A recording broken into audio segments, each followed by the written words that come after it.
Hi everybody, a very warm welcome to my channel, which is Nelly, not the narcissist, or Nelly, the narcissist in original form. I'm not a narcissist, but Nelly is, who is my character that I portray in my comedy skits. Today's podcast is going to be a little bit different because I'm going to be opening up and I'm going to be sharing everything that is going on with me right now.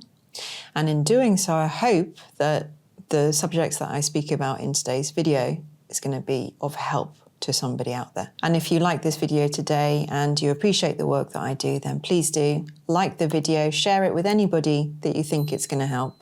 Comment your thoughts down below if you resonate. And if you're not subscribed, then please do consider subscribing to the channel. So there is a direct effect from the time that I spent in what I call narcissistic incarceration and what I'm dealing with now.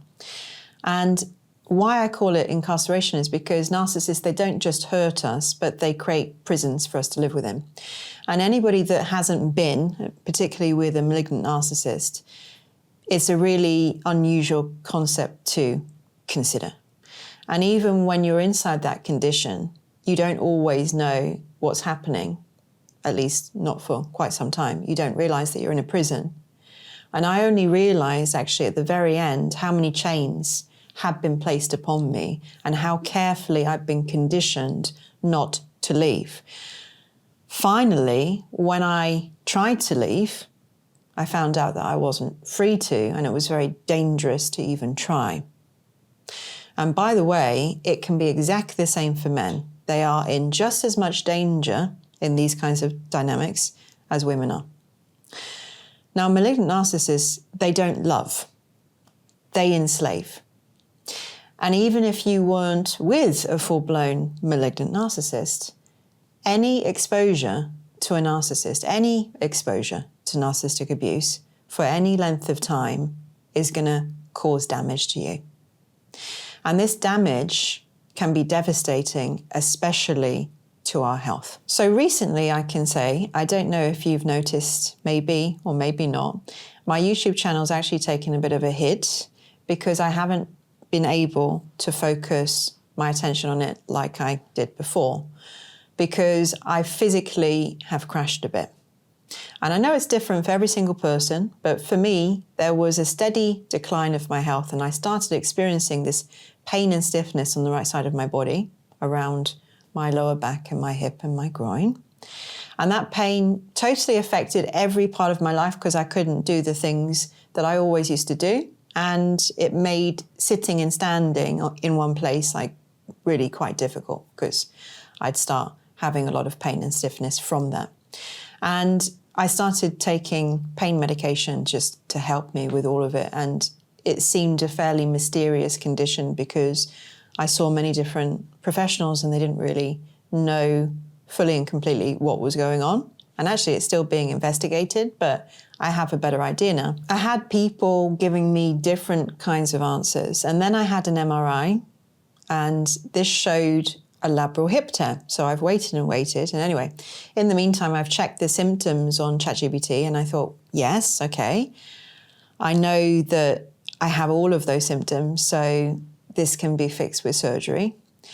But when I went to visit the orthopedic surgeon quite recently, he gave me some news that I wasn't expecting. So he didn't believe that the tear was the root issue. And he said that the only solution that might stop the pain was a hip replacement. But then he said to me, you're only 40 and you're too young really for that.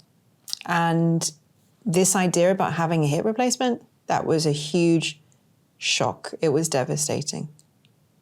I thought it was going to be a pretty simple procedure that could be fixed quickly, but it seems no. So he gave me two options and he said, well, either you can have a hip replacement that I don't really want to do at this time in your life, or you can go away and try to manage the pain by yourself. But he didn't like the fact that I was taking this particular kind of pain medication, number one, for the addiction, but number two, because of the side effects, and he really didn't like it. So I was pretty upset about the whole situation because I resisted and I said to him, well, I'm going to continue the medication because it seems like the only thing right now that's actually getting me through the days in a fairly okay way. It's not perfect, but, you know, it's at least manageable. I couldn't imagine not being on the medication. And then he suggested, okay, we're going to do a corticosteroid injection into the joint, and we're going to see how that is. And I had that fairly recently, in the last, few weeks. And I was really, really hoping that that was going to improve matters. But at the time, for over a week, it made things much, much worse, even with the pain medication. I couldn't even sit or stand for any length of time in one spot, and it made really doing podcasts, editing podcasts, fairly impossible, and it was very depressing. So I really did get very depressed about it because I placed all of my hope in a treatment, and I thought it was going to help me turn a corner. But because I was given very few options and I realized that this medication really was not good for me, I made a decision to try to understand what my pain is actually trying to tell me. And I also understand, because I used to be a holistic therapist, that the brain, the mind, is very, very powerful tool that we hardly make use of. But people that do make use of it, and they know how to harness the power of it, can create all kinds of what we would describe as miracles in their lives. Instead of continuing this pain medication, which I knew was just literally suppressing everything and it's not helping me to get better at all, I started weaning myself off of this drug in obviously the safest possible way, and I started physiotherapy. And now I'm basically working with the pain consciously, because I know that my mind definitely is involved in this.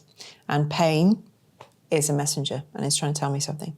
And if I keep on silencing the messenger, then I'll never truly know the root cause of what's trying to be communicated to me. So this wasn't just born out of nowhere. I believe very deeply that this pain is the result of repeatedly absorbing and holding and internalizing negative energy for years. It's a pattern. And for whatever reason, it's accumulated in that part of my body. And now it's really speaking loudly.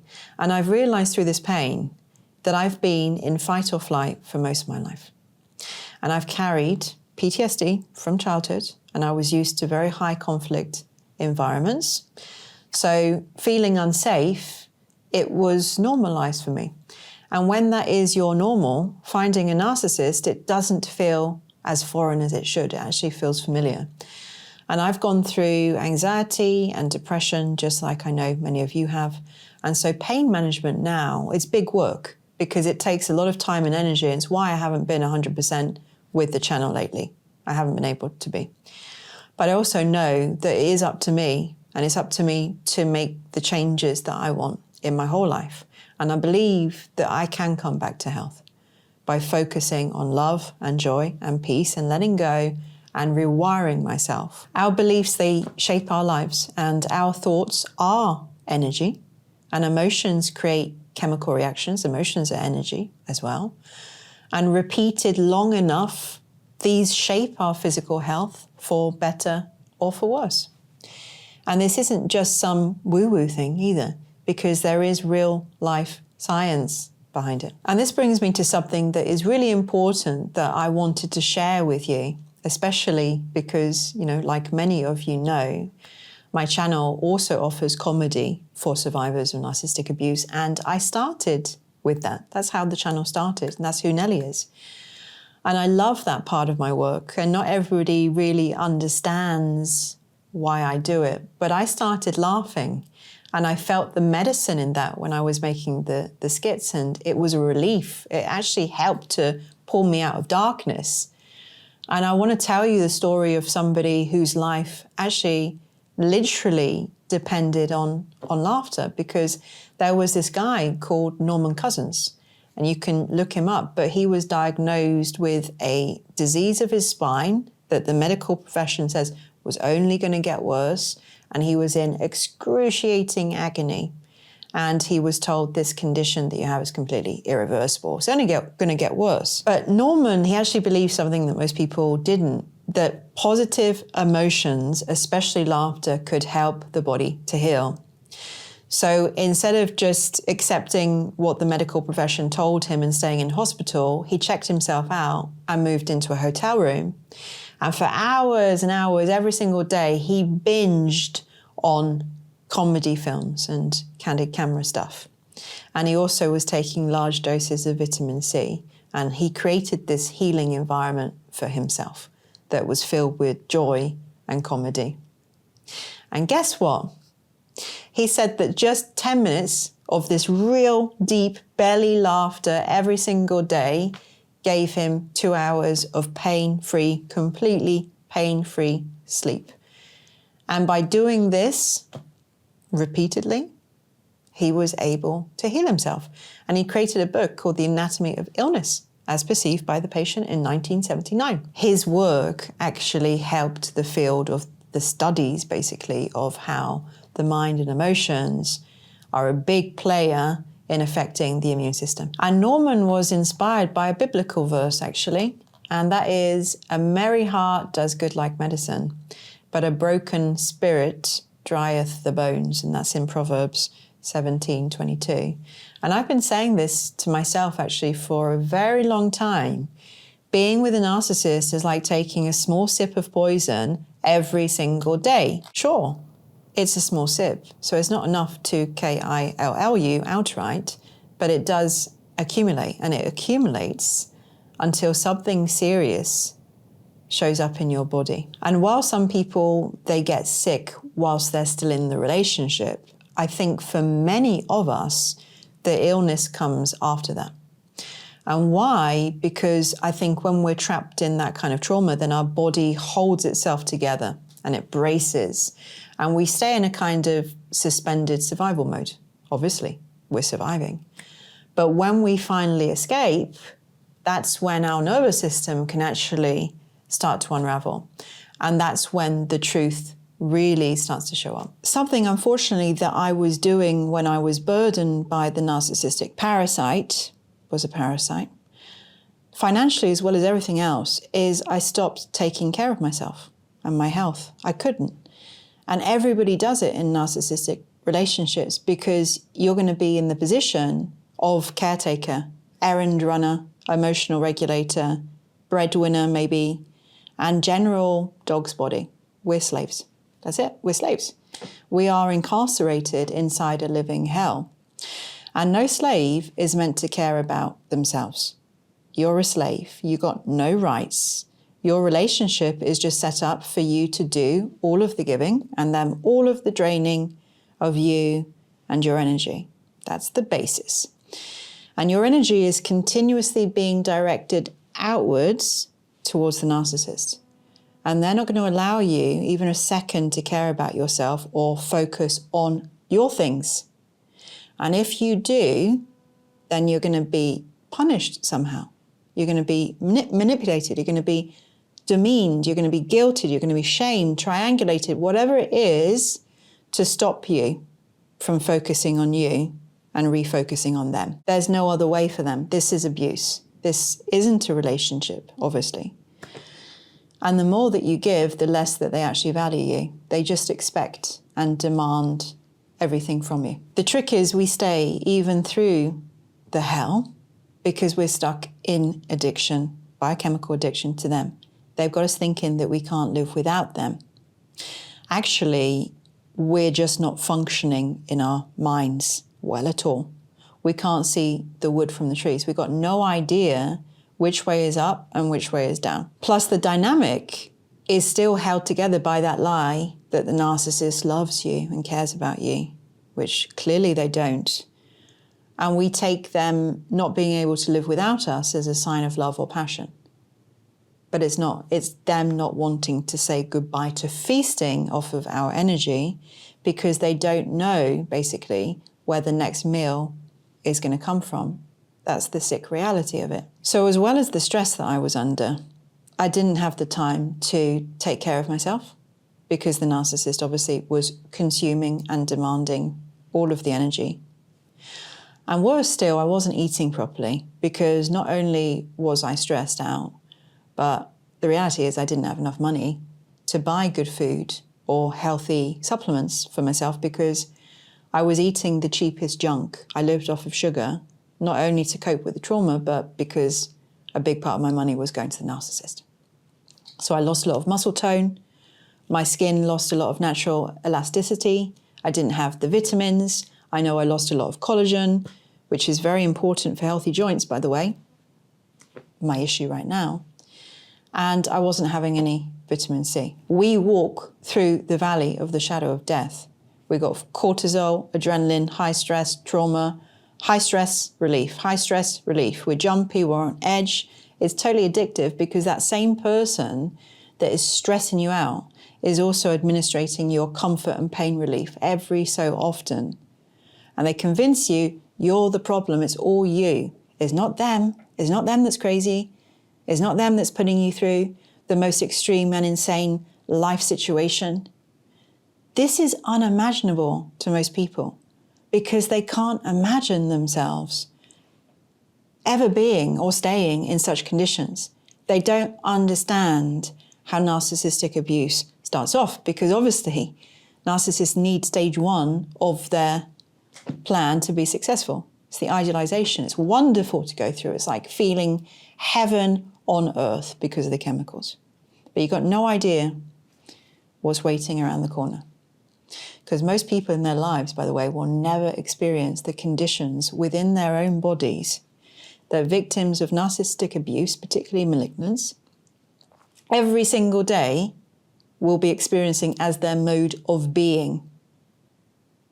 We get used to life or death situations is the reaction that somebody would normally only get if they're going to war, if they're in horror for losing their life. That's the highest stress that people usually may ever find, or feel their bodies within. And that's what survivors have to live with. That's what we live with continuously, every single day. It's normal. Imagine you're ready to face an enemy on the battlefield. Imagine the intensity of emotions, what your brain's doing, the chemicals taking place inside your body, what incredible, tremendous amounts of stress you're going to be under. And that's narcissistic abuse, especially with a malignant narcissist. You're wired from the stress. You're high because you're working so hard to keep everything calm, to keep yourself safe. But the fact is, even brushing your teeth could be the trigger that day. It could set the narcissist off, and you could have the most emotional stress that nobody ever encounters, like I said, unless they're on a battlefield. And it could happen everything before breakfast. And I can't tell you how many times I needed to skip eating because I was too upset. I was too full emotionally. Because I wake up, the craziness would start. Sometimes I wouldn't even get to have a tea or a coffee. And then I'd be feeling sick and I'd be so upset that I couldn't eat. Yeah, I was starving and I needed to do my day, but I couldn't eat. So what did I used to do? I used to go for sweet things. It's normal. I wanted the sugar.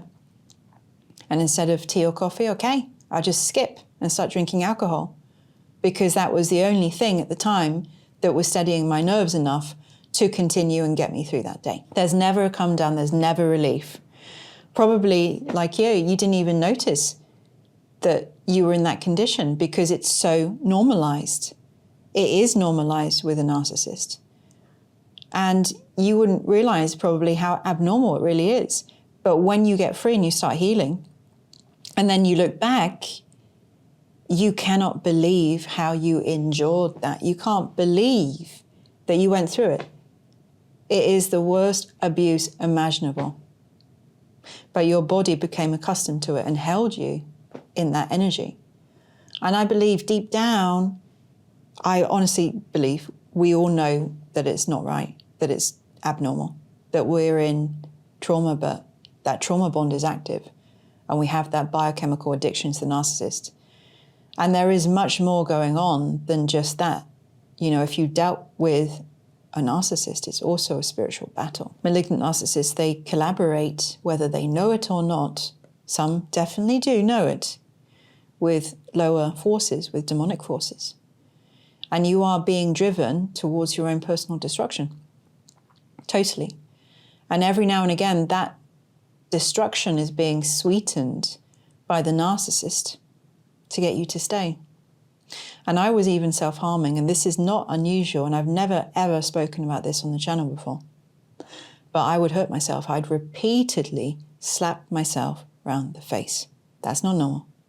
I'd hit myself against the wall. I would draw blood. I'd scratch myself to draw blood. None of this is normal. I was self-destructing, and my internal dialogue was, you got to get out. You got to leave. And yet I couldn't bring myself to walk out the door. And yeah, I felt powerless to do it. It made me hate myself more and more. And the anger that I actually had from this horrific situation, I turned inwards on myself. And at this point, all my self-esteem had been completely destroyed. And the narcissist was winning at that point, because the double whammy, I was giving up all of the energy of my life, all the supply, everything. I was giving it all away. And at the same time, I was self-destructing. And I was slipping further and further out of control and to a point of no return. At that point, I was the narcissist puppet and slave.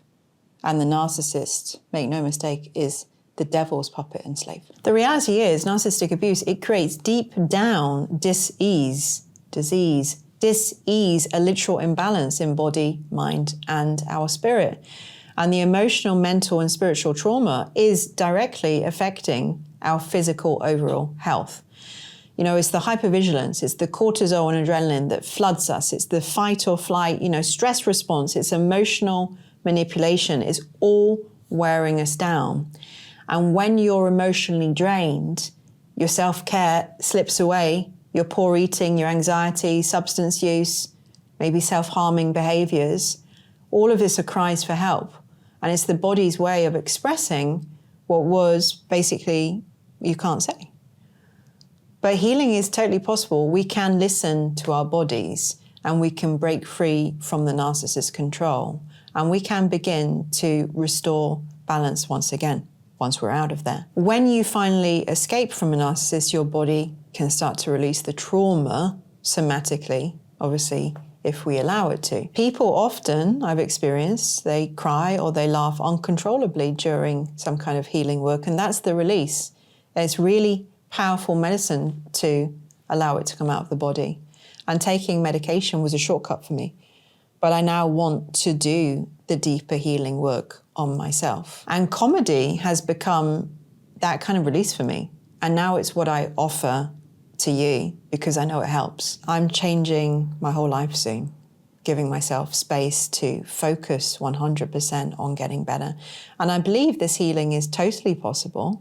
And I'm committed to making it happen so I can bring all of me to this channel. So thanks so much for listening. I hope that me sharing my personal story is also helpful to you in your own journey. And if you or somebody that you know is struggling with a narcissistic abusive relationship, then please know that you're not alone and that healing is totally possible with whatever you're going through. Now remember, a merry heart really does do good like medicine. So we need to take as much exposure to pure positive energy to lift our spirits and raise our vibrations. And as we rise, we're going to be leaving all narcissists behind because we're headed in a direction to a place that they can't reach because they're operating always out of the lowest and darkest levels. If you haven't yet checked out any of my comedy skits, then I'm going to link the playlist below in the description box. For now, thank you so much for watching. Take care, sending love, and I will see you all again next week.